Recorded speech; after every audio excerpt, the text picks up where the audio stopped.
ప్రజలకు ఇబ్బంది కల్పిస్తున్న ఆక్రమణలు ఉపేక్షించమని, ప్రతి ఒక్క ఆక్రమణను తొలగిస్తామని, అదేవిధంగా కాలువల్లో పూడిక తీయించే పనులు చేపడుతున్నామని municipal corporation commissioner Aditi Singh అన్నారు. తిరుపతి నగరపాలక సంస్థ కార్యాలయంలో సోమవారం మీకోసం ప్రజా సమస్యల పరిష్కార వేదిక కార్యక్రమంలో కమిషనర్ అదితి సింగ్ ప్రజల నుండి ఫిర్యాదులను, వినతులను స్వీకరించారు. ఈ సందర్భంగా ప్రజల నుండి వచ్చిన ఫిర్యాదులను, వినతులను కమిషనర్ స్వీకరిస్తూ సమస్యల పరిష్కారానికి కృషి చేస్తున్నామని, అధికారులతో చర్చించి సమస్యలను పరిశీలించి త్వరగా ఆయా సమస్యల పరిష్కారానికి కృషి చేస్తామని హామీ ఇవ్వడం జరిగిందని తెలిపారు.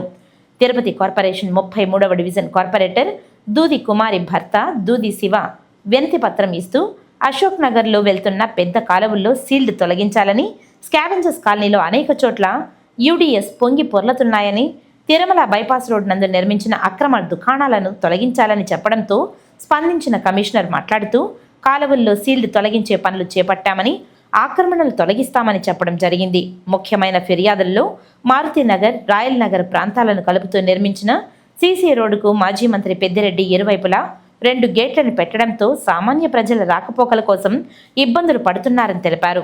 పరిశీలించి తగు చర్యలు తీసుకోవాలని, సెట్టిపల్లి లేఅవుట్లను క్రమబద్ధీకరించి ప్లాట్లను కేటాయించాలని, బ్లిజ్ దగ్గర మురికి నీరు రోడ్డుపై ప్రవహిస్తున్నదని, శంకర్ కాలనీలో త్రాగునీటి డ్రైనేజీ నీరు కలుస్తున్నదని, క్రైమ్ స్టేషన్ వెనుక వైపు ఎనుములు కట్టేయడం వల్ల పరిసరాలు ఇబ్బందిగా తయారయ్యాయని, నెహ్రూ నగర్లో కావమ్మ మరియమ్మ గుడి ముందర వర్షం నీరు నిల్వ ఉండిపోతున్నదని, సున్నపు వీధిలో తరచూ కాలువలు పొంగుతున్నాయని, మరికొన్ని చోట్ల కాలువలపై మూతలు లేవని, అదేవిధంగా కొన్ని ప్రాంతాలలో డ్రైనేజీ సమస్యలు పరిష్కరించాలనే ఫిర్యాదులపై కమిషనర్ అదితి సింగ్ స్పందిస్తూ తగు చర్యలు తీసుకుంటున్నామని తెలిపారు.